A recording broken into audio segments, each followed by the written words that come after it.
என்ன சொல்கிறதுன்றலாம் நான் யோசிச்சுக்கிட்டு இருக்கேன். பரவாயில்ல, இன்றைக்கி விரத நாள். இன்றைக்கி பங்குனி உத்திரம் வேறு, சாமிக்கு உகந்த நாள் வேறு இன்றைக்கி.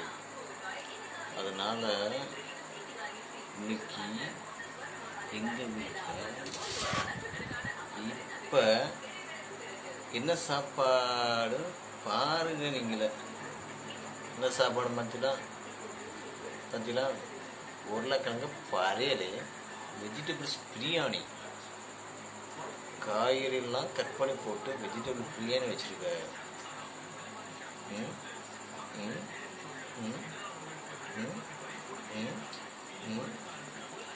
வாங்க சாப்பிடலாம், நல்லா சாப்பிடலாம்.